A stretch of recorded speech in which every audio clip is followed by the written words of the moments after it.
Hi everyone, welcome back to Crafty Geek Designs. It's Maria. So today I'm coming to show you how to make one of my very favorite scarf patterns. I did get this scarf pattern from Love for Nails, and I will leave the description to her video down below. I have altered it slightly according to how I crochet, and it would seem a lot easier the way that I explain it than the way she did, because she has her own crochet method. I also have my own, and I did slightly alter the pattern to make it work for me. So I'm going to show you this pattern today. It is for this infinity scarf, and as you can see, the pattern is really stretchy. So it's very, very stretchy, see? And it's so soft and it's so warm. I've already washed this like maybe 4 or 5 times since I've made it, and as you can see, the pattern holds up very, very well after the washing, and I've even put it in the dryer. So we're gonna go ahead and do that. Also, let me show you the pattern. I started crocheting this one when I recorded, so I'm actually doing my intro after I've already done the recording. And this is what it's looking like so far with this Karen cake. Now, I did use a Karen cake on this one as well. This is what the Karen cake, it's like falling apart. Well, you'll see it in the pattern because I do show it, but these are the colors of the Karen cake. And this is how the pattern is coming out so far. And I'm loving it. This is 10 rows. So if you're looking for a thinner scarf, this would be it. This is the 10 row one, and it goes like that, and it's very, very warm. So you see, okay, so this is the one that I'm currently making with you guys.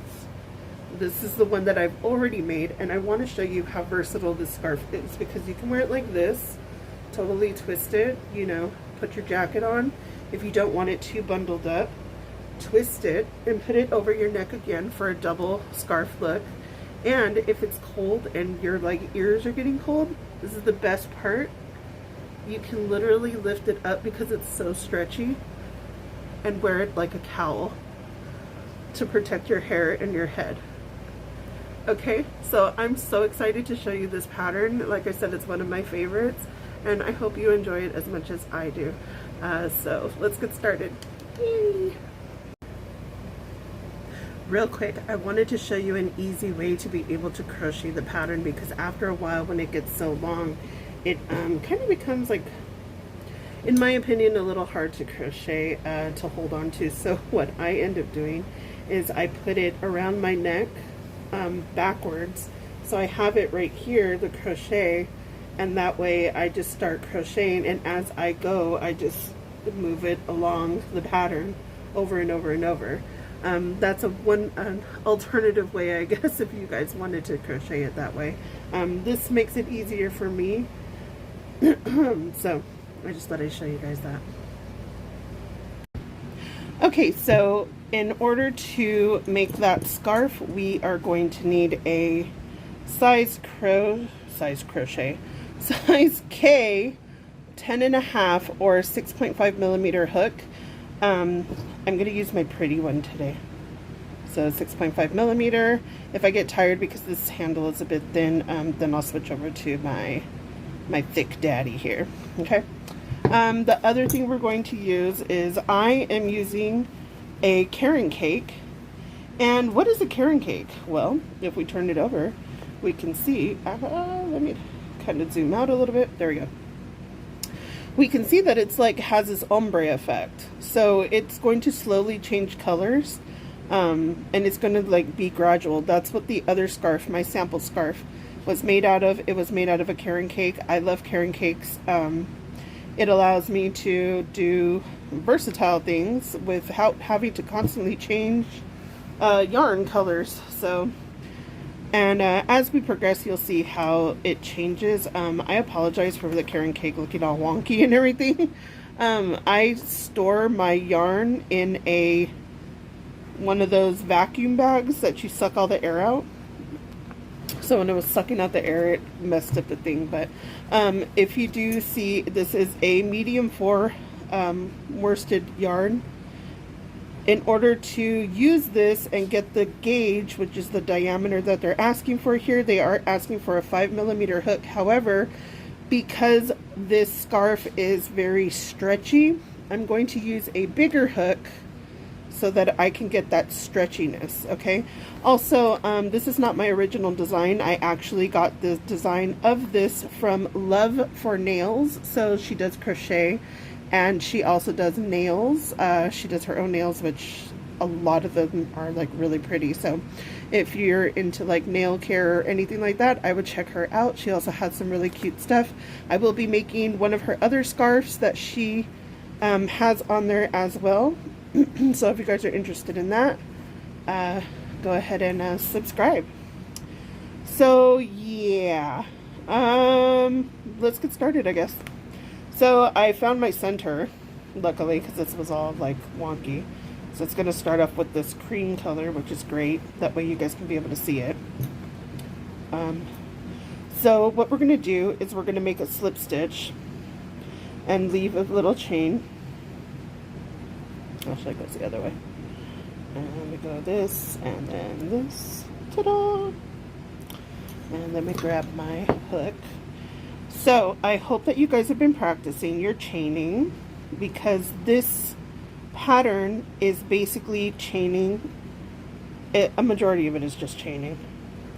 And so, we are going to chain, to begin, 180 chains. But I'm going to show you a technique because this is an infinity scarf, which means it's not an open-ended scarf. It's just like a circle, continuous circle over and over and over again. When you originally do all the chaining, your chains can get twisted if you don't pay attention. And then the whole scarf comes out twisted like a Mobius, what was it called, Gabriel? Oh, the Mobius strip.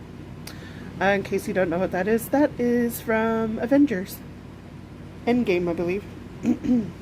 Anyway, so it'll come out all wonky looking, and so let me show you how to prevent that. So first we're going to crochet 10. So it's too tight. Hold on, sorry. There we go. 1, 2, 3. 1, 2, 3. Okay, I got 3. Actually, let me do that again. Hold on. Sorry, guys. It threw me off. Maybe it is this way. No. Maybe it's...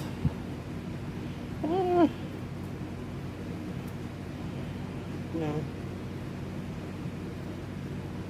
I'm trying to get this slip stitch to like, there we go. I think I did it right. Yeah. And you kind of do want to leave like a long slip stitch. So that way you can see when you go in around, it'll be like your stitch marker. So go ahead and crochet 10. Why does it keep doing that? Okay, this is driving me nuts, guys.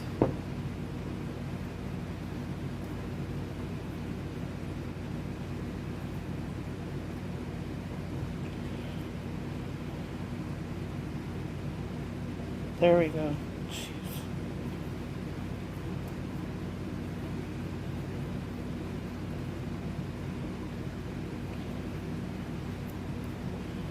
Okay, so 1, 2, 3, 4, 5, 6, 7, 8, 9, 10. Okay, now we're at 10. Hold on, let me take this out.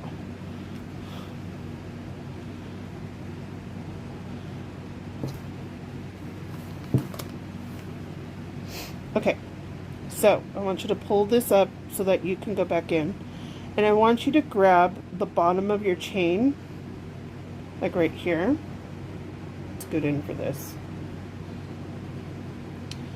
And I want you to put your hook through the back of the first chain, like this. And I want you to leave it on there, and then I want you to go back and make sure that it's the front of the chains, and I want you to put your hook back in and then tighten it. Not too tight. Now, this is going to prevent your chains, when you're trying to connect them, from accidentally twisting, and then you accidentally do your scarf and it's all twisted, okay? So this is 10. Go ahead and crochet all the way to 180, and I will see you back when you get there. Okay, so I'm back. Just a side note for my own personal liking, I told you guys to go to 180, which is what the original pattern called for. I personally like to do 200 chains, and the reason is because I'm not exactly like the thinnest woman, and I got kind of a thick neck. So, and I don't like to feel like I'm being choked. Now, the one that I showed you in the beginning, that one is a 180. It does fit a little snug on me, but I mean, it's not terribly uncomfortable for me. But like, I would wear that one, excuse me, I burped. I would wear that one more along the lines of when it's really cold, because I want to be more snuggled up. This one that I'm making is probably for like when it's like cool, but it's not too cool, and I don't want like that whole, you know, snuggly feel. I want to be snuggly, but not too snuggly. So anyway, so you got your 180 chains, or if you want, you can go up to 200 like I am.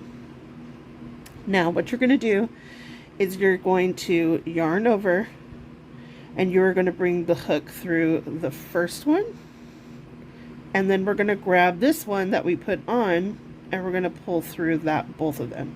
And what you just did was called a slip stitch. So we slip stitched this together, and you are guaranteed that this will not be twisted, and your crocheting will look fabulous and not twisted, unless you like twisted. Okay, let me pull in some of the yarn out. Now, we have our tail here, so let's like kind of try to put that towards the bottom. This tail is going to be like our marker so that we know that we've gone back around. So in order to start this, you need to chain 6. Now, this does call for a lot of chaining, so chain 6. 1, 2, 3, 4, 5, 6. Okay, now we're going to come down here to our chains. Okay, let me get a little closer. We're going to come down here to our chains.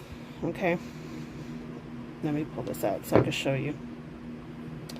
We're going to skip this one. This is the first. Oh my god, I'm not even in frame. We're going to skip this one, and we're going to go directly into the second one. Okay, and this is going to be the repeat pattern for this round, and then I will show you what to do in the next round. So we're going to skip the first chain.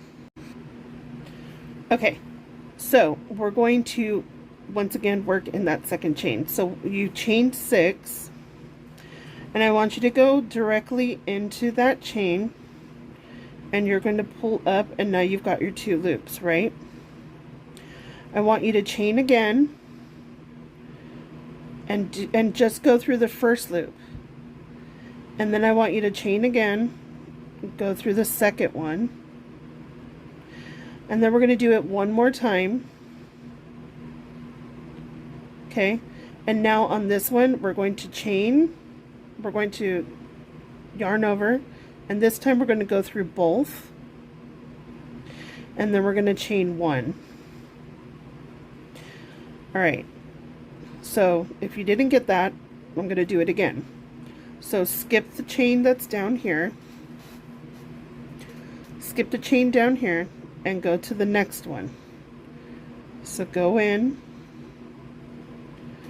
pull through, pull in the loop, so that's 1, yarn over, pull through the first one once, yarn over, pull through the first loop twice, yarn over, do it the third time, and then we're going to yarn over, pull through both, and then yarn over and chain one.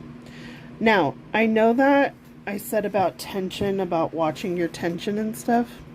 This is a very forgiving scarf, and the reason is because we want it to be kind of loose because it gets stretchy. So let's go through that again. Skip the next stitch, go into the following, go through the top, yarn over. Now you got your 2. And then we're going to chain 3 just using this one stitch. So 1, 2, 3, yarn over, pull through the 2, and then chain 1. Okay, we're going to skip the next stitch and go to the following. Yarn over, chain 3, 1, 2, 3, do your slip stitch to join the 2, and then chain 1. And this is the repeated pattern all the way through.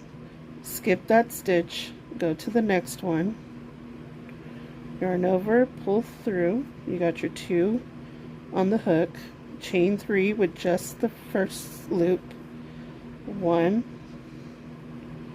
2, 3, yarn over, pull through both,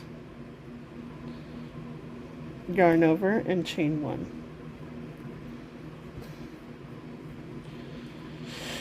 Okay, I'm going to continue to do that. I'll keep it slow for a little bit, and then I'm going to speed it up, okay guys? Because like, if not, this video is going to be super duper long. Pues, I gotta like, oops, I messed up right there, sorry. Don't copy what I just did. That's what happens when I talk and I crochet at the same time. It's like chewing gum and walking, I can't do that either. Or talking and driving. Okay.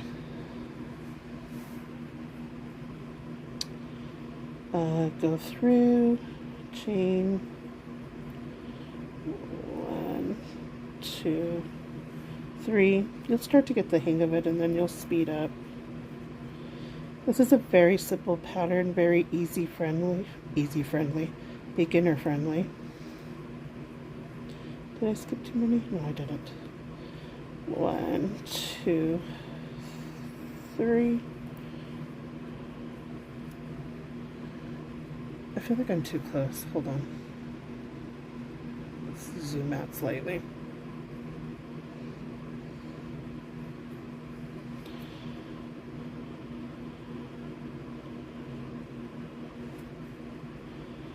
Okay. If the video is kind of messed up, I apologize. I've been trying to record this for a few times, and like I actually did it with like a red one that's like this. But I ended up like the recording was muffled, so I decided to redo it again. 3. Okay.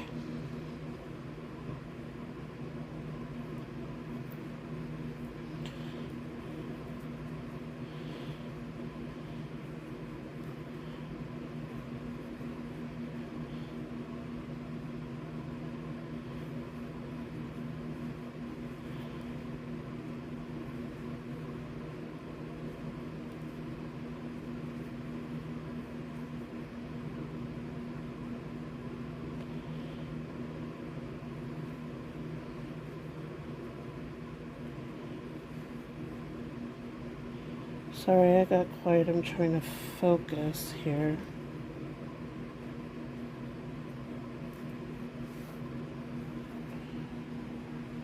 Come on, stop being all tangled.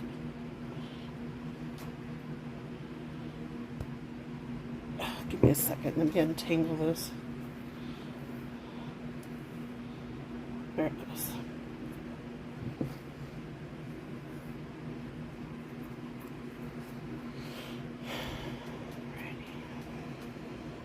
Okay. 1, 2,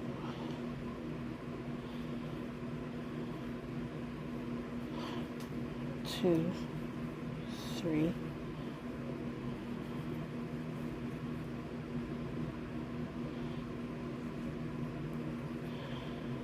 I remember when I was first learning how to crochet. 2, 3. I had a friend, well, a few friends actually at the time, who I was really excited because I was learning like a new art form, and I really wanted to like share that with everybody.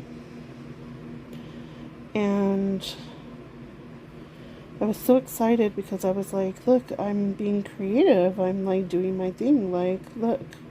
And mind you, I was just starting out, so like, that's why I tell you, like, don't expect your projects to be perfect when you're just starting out.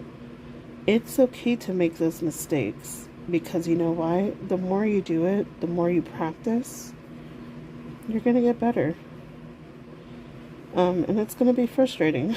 It's a frustrating road, because it's like, why doesn't mine look like hers? And if there's one thing I've learned, it's don't compare your art to somebody else's art.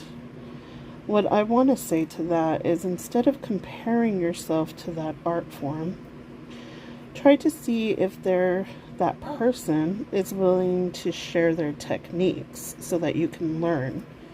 There are some people out there that won't share their techniques. I know, like, in the beginning of like the deco mesh craze, which, by the way, I'm actually going to be doing some wreaths, the deco mesh wreaths, for you guys to teach you how to do basics of those.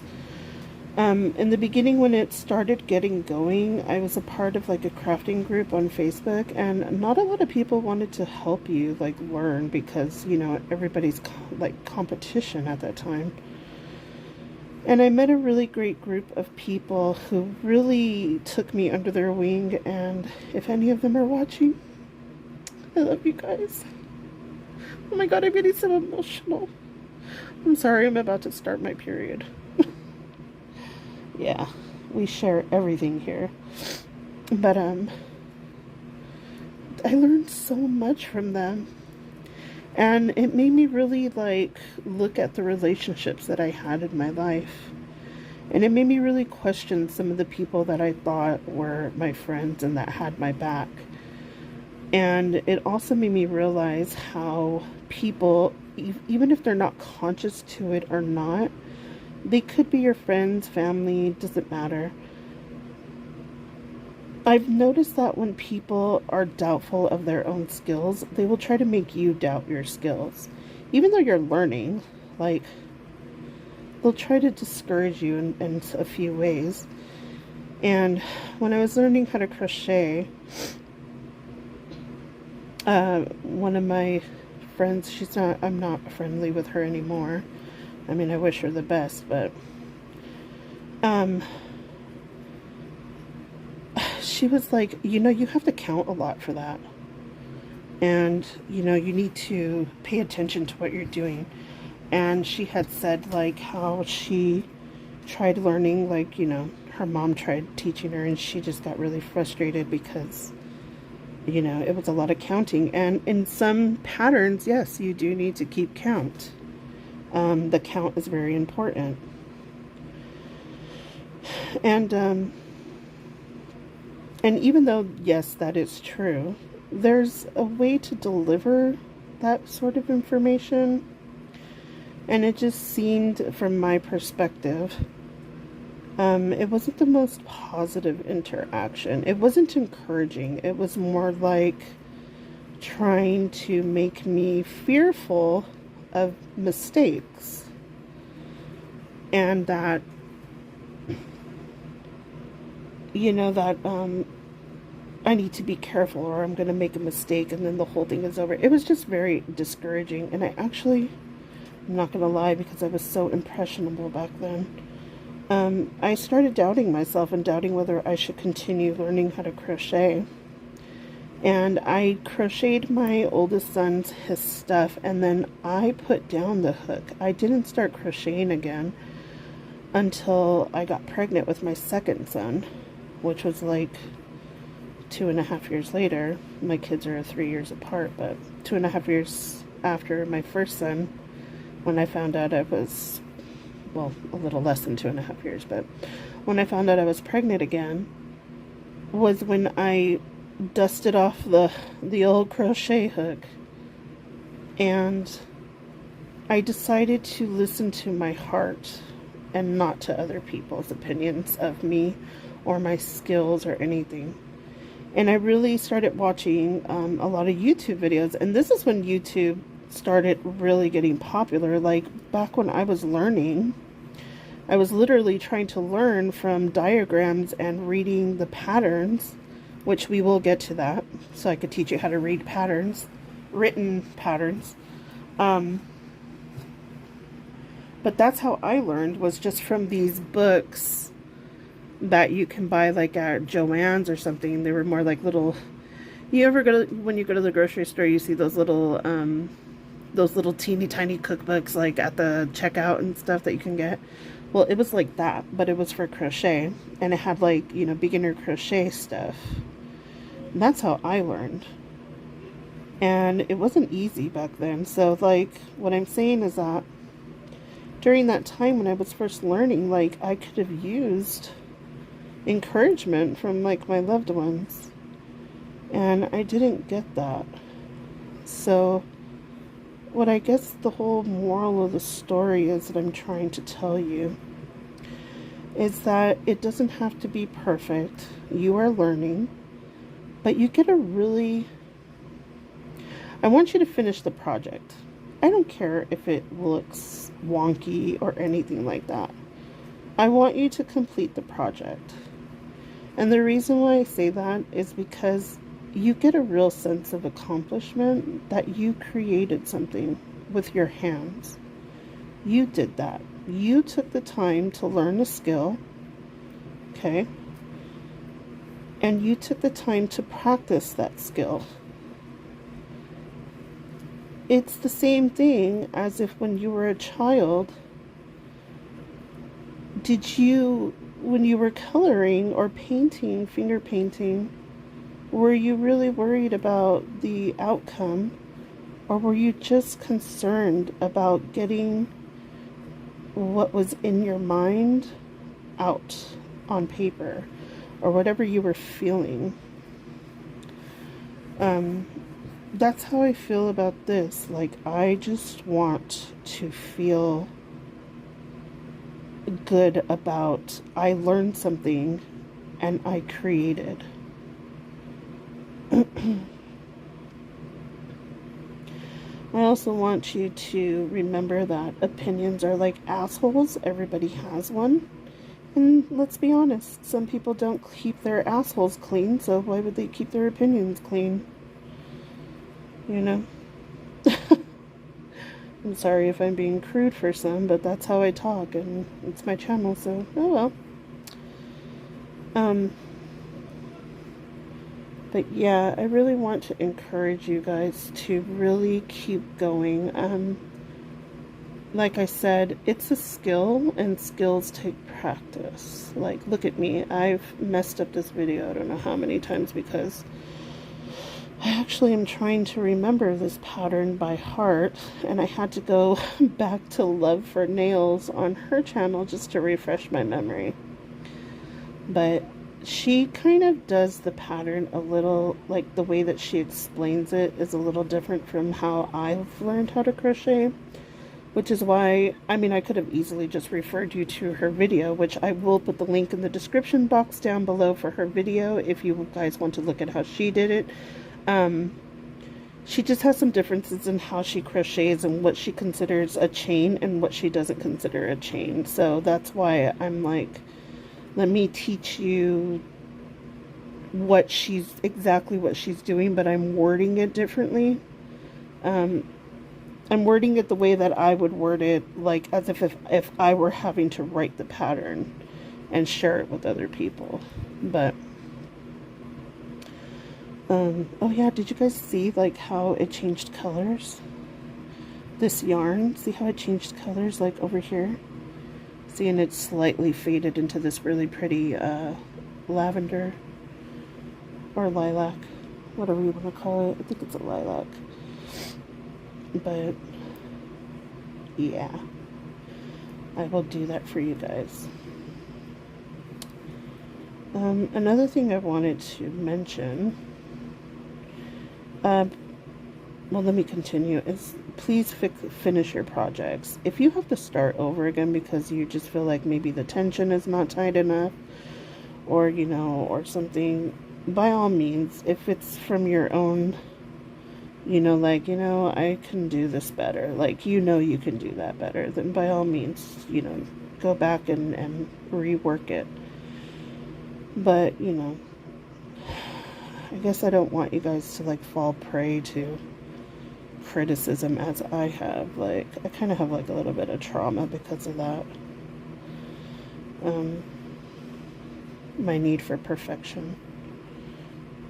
I think that's why I cry every single time I see Encanto, the Disney movie, because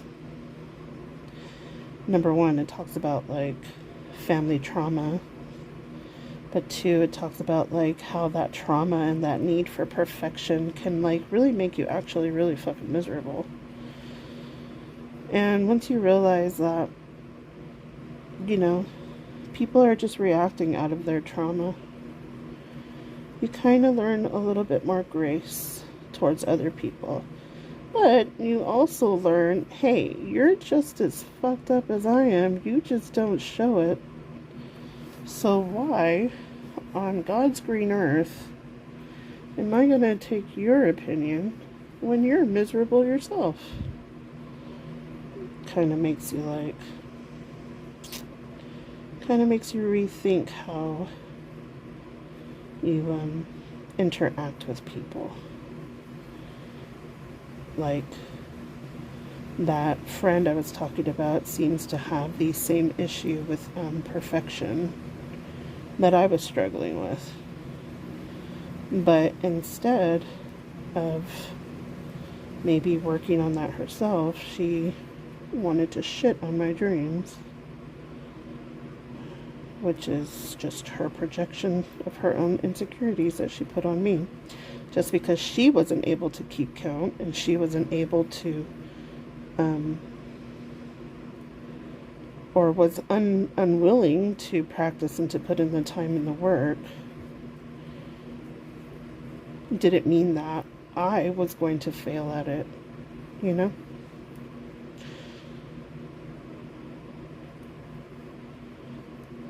I really had to do a lot of practicing, like learning how to make scarves, learning how to make, I actually made her scarf. And she's like really short. And I made it like 200 stitches like I did for mine. And it was super long on her. Like, it was like almost like the length of her whole torso. For her, you could have wrapped it like maybe 3 or 4 times. But I was so happy that I made that for her, you know? I think that's one of the things that I love about crochet, is because I'm such a practical person, and like that's how I show my love, is in gift giving and practicality. So like I said I was going to fast forward and I didn't. Oh well, you guys like listening to my stories, right?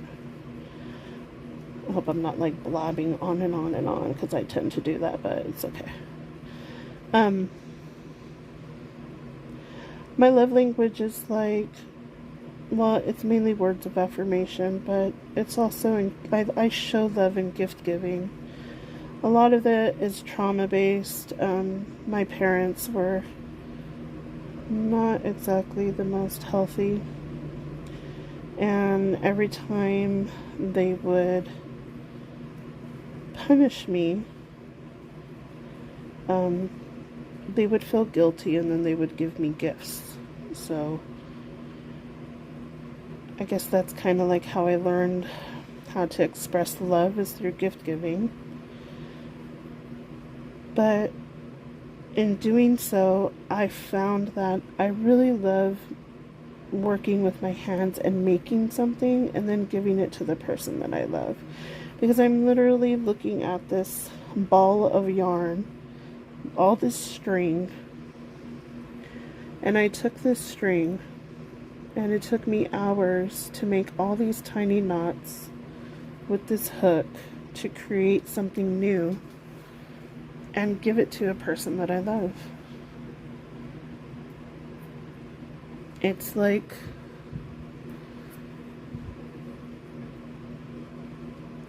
I guess you could say it's like a mother's love, or the feminine love, where you take something and you totally recreate what it is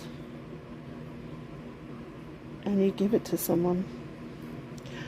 That's why I always tell everybody, when I make them something, and if I give them like a card or something, I'd be like, there was love put in every stitch. May it keep you warm and cozy on the times when you feel cold and distant, or just think of it as like a hug from me every single time you put it on.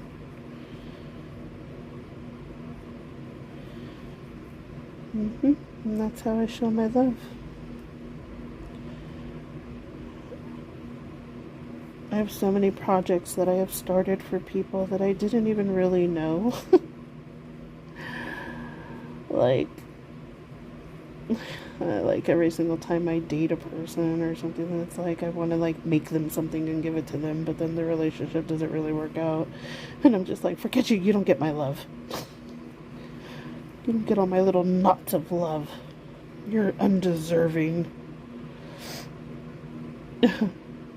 But yeah, I hope I'm not rambling on and like bothering you guys about just dumping all these words on you.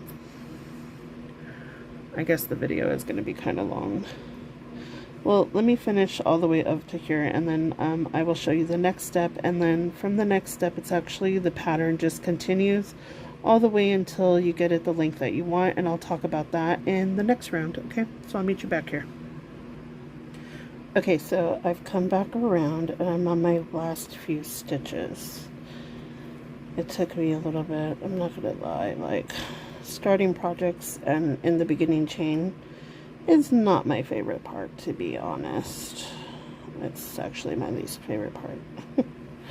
So, want to make sure this is not twisted. It shouldn't be.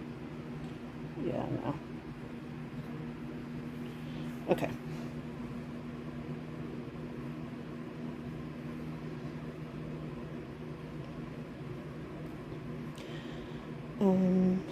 Let me get these last few stitches in, and then I'll show you how to go on to the next step.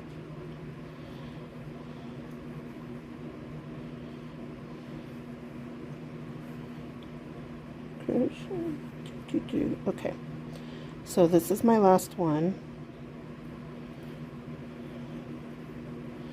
and then you'll see it'll get a lot easier because you'll have like more foundation work. Okay, so we're back here to the beginning. Here's our little stitchy thingy. It's on top right here. Okay, make sure that your thing is not twisted. Okay, it shouldn't be. So the chain thingy should be like on top. Like, yeah.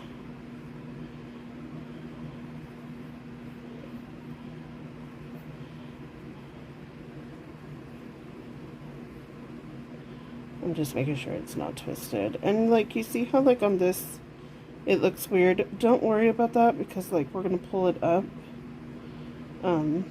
It'll fix itself once we get the stitches going. So yeah, we're good. All right. go. Let me get my fingers ready. Okay, here we go. So what I want you to do is in this beginning chain, remember when we chained 6, in hers, she does it slightly different. She just continues on and on and on. In this, you can do that from this point on, but I tend to personally like to do a slip stitch and then continue. I think it looks prettier, in my opinion. Actually, you can't really tell, but for this, I think I want to teach you guys how to do that. So we're going to count 3, 1, 2, 3, and we're going to slip stitch into the top of that 3rd chain. So like right here. And you're going to go in, pull through that, okay, and then pull through the next one to connect it. Okay, so now we're connected, right? Now this is going to be for round 2.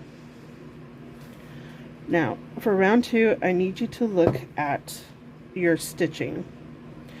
Go ahead and stretch it out a little bit because I need you to see that in between the chains is this string. Okay, the string right here.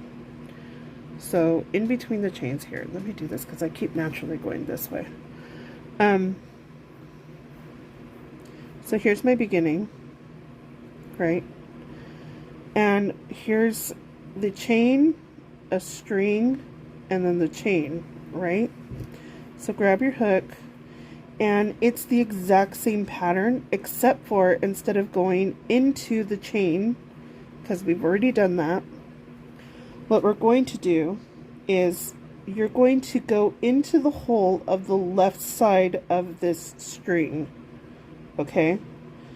So instead of going down here to the chain like we're going to go into the left side of that one string, and we're going to pull a loop. And just as you were doing before, chain 3 with that one loop, connect it, and single crochet. Again, we're going to go into, here's my little string, and we're going to go on the left hand side of it. Pull it up, crochet 1, 2, 3, yarn over, pull through 2, and then pull through the 1.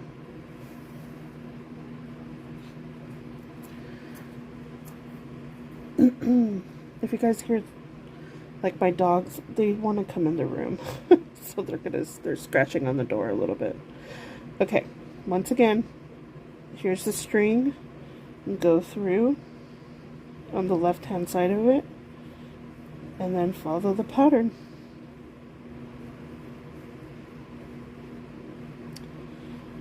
Do it again.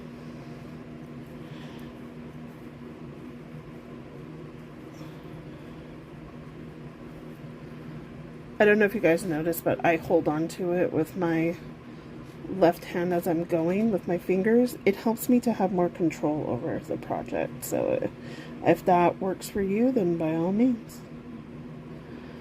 Okay, go through there. 1, reverse. Come on. Oh, they don't want to separate, they want to hug. No, I need you separate. There you go. Okay, you can hug in a minute. 1, 2, 3. Okay. 1, 2, 3. And as the project goes, it gets much easier to do this. I really hate beginning chains, like you have no idea. I hate working into the beginning chain. It drives me insane. You know, there's always that one tedious part in all projects where you're just like, ugh. And it's always the prep work. But it's the foundation, so I mean, if you don't get the foundation right, the whole thing's going to be all kind of weird, so. But like I said, this is a very forgiving pattern. which is why I love it. It's very beginner friendly. That's why I kept telling you, practice your chains, because we're going to be using them. And when you're done, you're going to get a real sense of accomplishment. It's going to be great.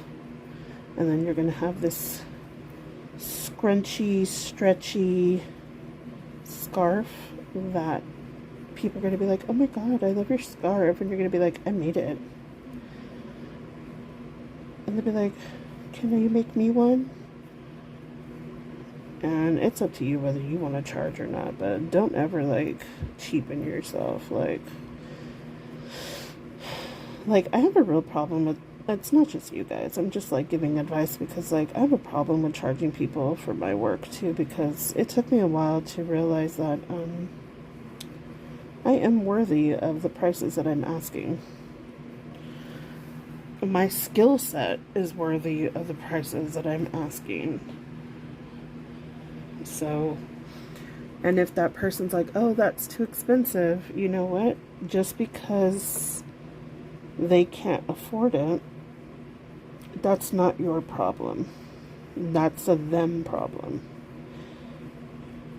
It is not your responsibility to be affordable. I mean, come on, give me a break. Have you guys seen like Nordstrom? They're selling like crochet bags, like literally granny square bags and sweaters for like $400 or $500. I'm like, you gotta be joking me. If Nordstrom can charge that, I need to like up my prices. But yeah, you charge what you want to charge, and always remember, this takes time, this takes effort, this takes skill. So, you know, remember all of that when you're figuring out your prices, that if once you get started and you want to start charging people.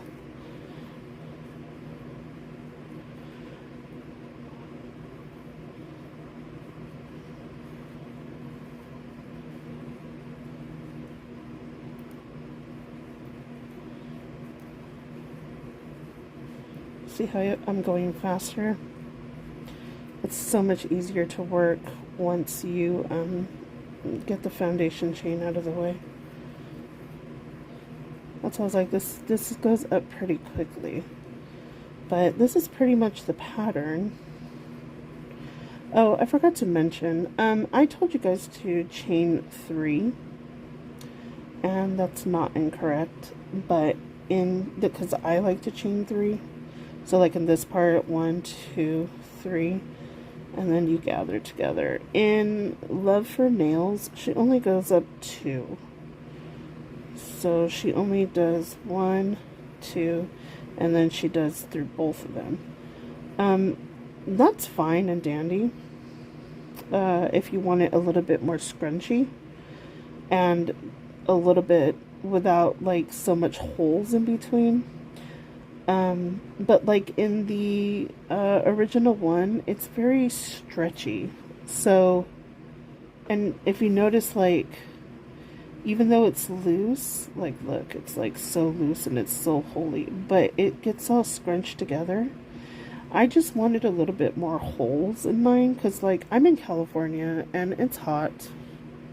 We don't really get like too cold here. And I really didn't, I wanted to be warm, but I don't want to be sweating, you know? But if you feel like you want it a little bit more tighter, then do how she did and only chain 2, and then, you know, go from there. I personally like it this way. It also helps to give me height, and it makes the project go slightly faster, because it does. It gives you height. So I'm going to continue to do this. Basically, you know how you did in the beginning and you slip stitched? You're going to do that again once you get all the way back around, and just slip stitch onto the next one. But how about I do that, and I'll meet you guys around so that you can see how I go on to the third. And then after I teach you the third, that's pretty much it. You're going to go all the way up to, you can do whatever size that you want. Her original one, she did 10 rows, which, by the way, with my row counter here, maybe I should fix it. Oh, see, there goes my dogs.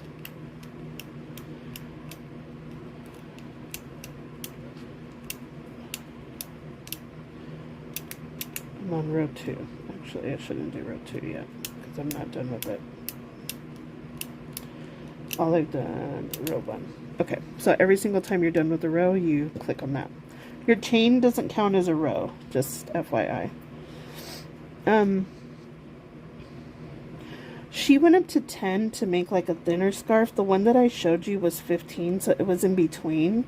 I personally like the 10 and 15 one, but if you want it to be like where it goes over your head, like you need to do like 20 or 25 rows. So actually I think I'm going to do 20 on this one, and then I will come back and show you like what it looks like with 20 rows, and you could put it over your head. Or she actually shows it in hers, but yeah. So let me get to the next row and I shall be back. Okay, so I went back around and here's my string. So I'm back to the beginning. Okay. Now I want you to see this next, on the very beginning when you connected it, what I want you to do is put this in and slip stitch. So you're connecting it. Okay. You can do it like that. This is how I usually do it. Or if you want, you can automatically just go into the next round by looking for that one, but you're skipping like a lot, so like I would just, you can skip and go right into the next round, into, you know, the left side of the next thing, but I don't know, like when you do it like that, I don't like the way it looks. Like I feel like there's too much of a gap. Let me show you. See how there's this big gap?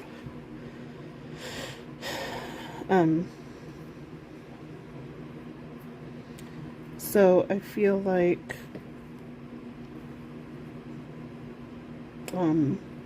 if you just, okay, so here's my string. Where's my stringy? Where's my stringy?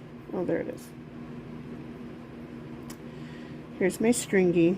Okay, so you're gonna go into this next like 1 crochet, go into the hole and slip stitch to join the rows. So there, I have just accomplished row 2. I'm gonna get my thingy, done with row 2. Okay, and then from here on we just continue. So here's the next one. Once again, go into the left side of that string and just continue the pattern. 2, 3. You're going to do that for either 10, 15, 20, 25. It doesn't matter how long. If you want a thin scarf, go the 10. If you want a medium scarf, go the 20. If you want a scarf that is thick and you can also pull it over your head, maybe to cover your ears or something, go up to 20 and 25.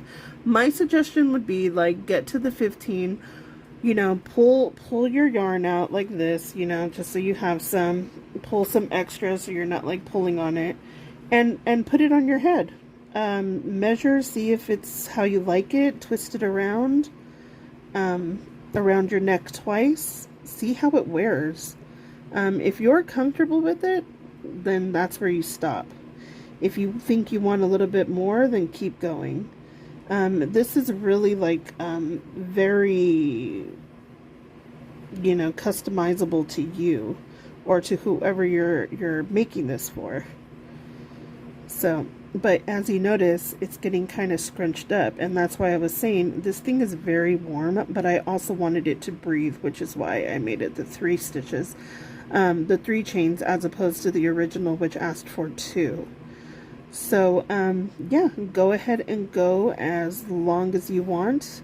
You know how we slip stitch to join the chains? That's how you end it. So if you guys want to see how it's ended, because I'm going to work on this, so it's going to take me some time, but I want to get you guys this going.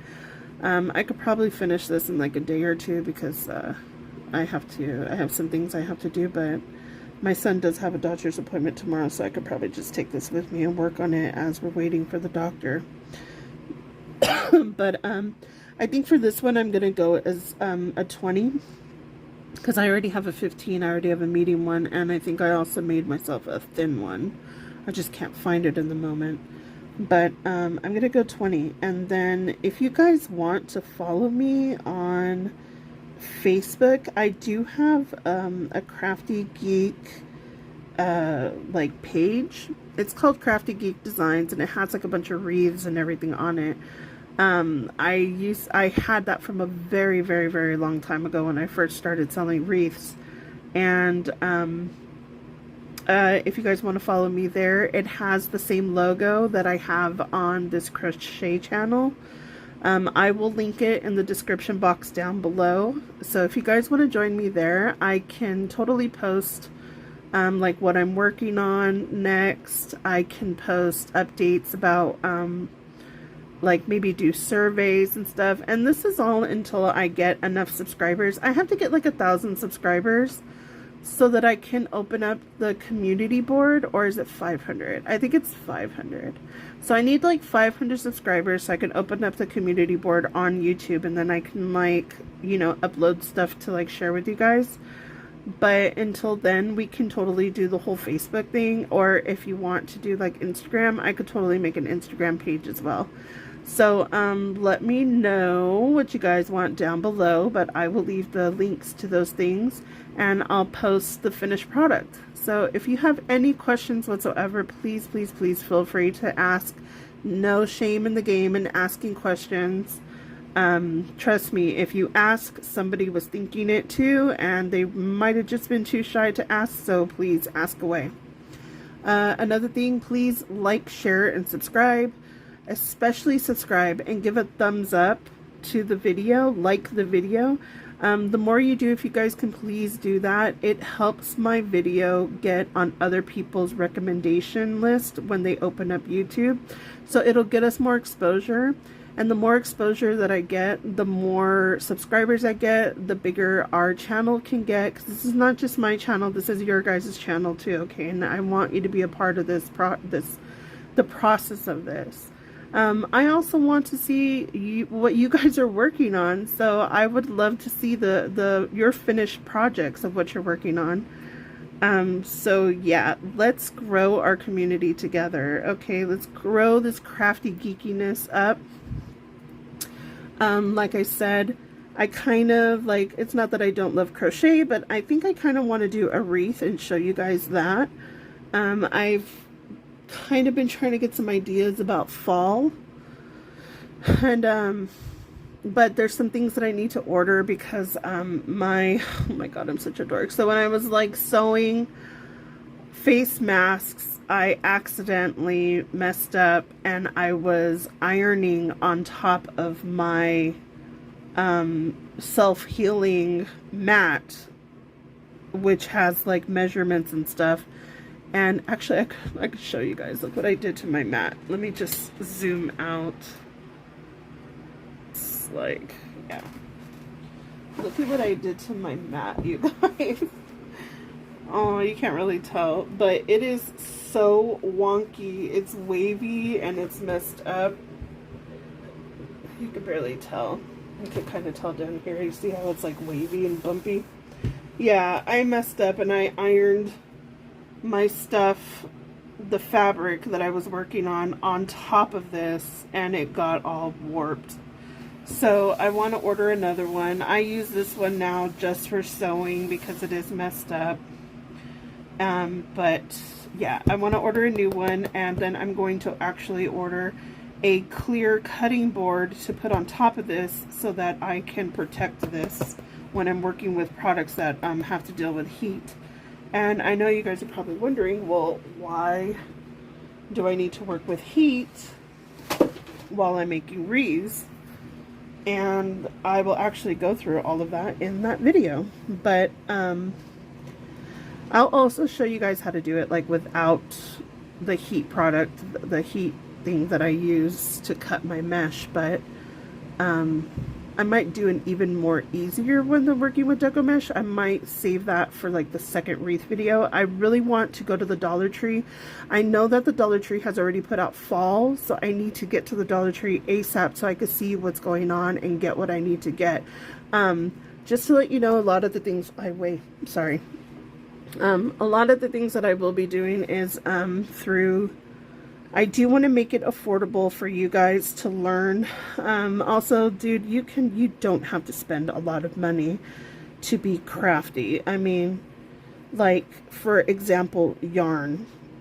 If you go to like the Salvation Army or even the Goodwill, there are people like myself and other people who just end up buying a lot of yarn because like sometimes Joann's or Michael's and Hobby Lobby, I know a lot of people don't like to shop at Hobby Lobby, and I rarely shop there because, you know, they're not, their beliefs don't align with my personal beliefs. So, but I do love their yarn, their own personal yarn. It's called I Love This Yarn, and it's wonderful yarn to work with. But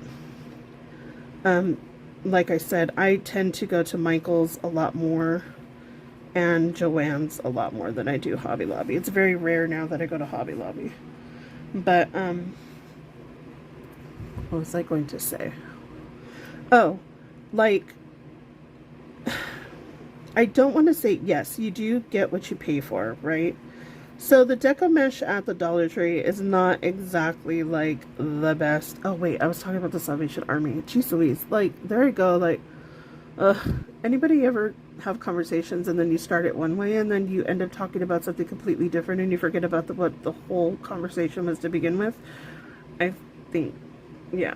Or it's just like, maybe I have like ADD or ADHD or stuff. But anyway, see, I just go on tangents. Anyway, like I was saying, you can go to like the Goodwill and the Salvation Army, and sometimes people like myself buy like a lot of yarn when it's on sale or if it's on clearance, and we'll just buy a crap load of yarn and just like, we have all this yarn, I have no project to do it with. I actually used to, because I had a friend who crocheted as well, and I would just trade yarn with her. Because I'm like, dude, I need yarn, but I don't feel like going to the store. So I would just like stop by her house, or she would stop by my house, and we would just go through each other's yarn stash and just trade. You can totally do that too with a friend. Like, you know, get together with a friend or a family member, watch my videos, learn to crochet, start building your stash of yarn, because trust me, you will. And, oh, I forgot to tell you, like, if you guys are going to start a stash of yarn, I highly, highly, highly recommend getting vacuum bags to store your yarn in, which is why that thing was kind of messed up, because I had them in the vacuum bags. If you're not going to, like, build, like, a storage system to hold your yarn in, I find that, you know, you can buy one of those plastic bins to start off with, store your yarn in there. But once it starts getting like a lot, you can get like cubbies, like cubby holes or something to like put them in. I've seen people put like shelving along the top part of the room, like using like the negative space of their room with shelving, and put it like all on the top. Like, I thought about doing that too. Like, that's really neat. But my home is not that big, so what I had to do, because I had boxes and boxes of yarn, was I ended up getting some vacuum bags off of Amazon, and I put my yarn in there. My whips stand for work in progress. It's a crochet term. Well, actually, it's like really any, you can use that for any project, your whips. But and I separated them because, like, I have so many, Okay, so, you know, with every project, there's like things that you can't stand. One of the things I hate doing is, I hate sewing all the projects together. I don't mind doing the crocheting and actually crocheting the stuff like for the blankets, but like, or like the little teddy bears and stuff. I just hate sewing all the projects together. I don't know why. It's time consuming and it's like not one of my favorite parts. I don't like the tedious parts. I like the actual building of the things. I just don't like the actual putting it together. I mean, I do it, don't get me wrong, but I have a few blankets that I need to sew together. But, yeah. Anyway, what was I saying? Oh, about the wreaths. So I wanted to show you guys how to make some wreaths and stuff that are inexpensive. They're really easy to do. And you're not really investing like a whole lot of money. So like if it gets messed up with the sun or something like that, it's not that big of a investment if you have to like toss it or something, you know. But there are ways to protect your wreaths too with some UV protectant spray. So, but anyway, I will talk about all that in the wreath video. So I'm going to stop here, you guys. I hope this video was super long and I'm sorry about that. I know I do a lot of talking, but yeah. So I hope you guys love this video. Like, share, subscribe. Give the video a thumbs up, and I love you guys, and I will see you later. Don't forget to subscribe to my Facebook page. That way you can see the picture of the finished product. All right, love you guys. Peace.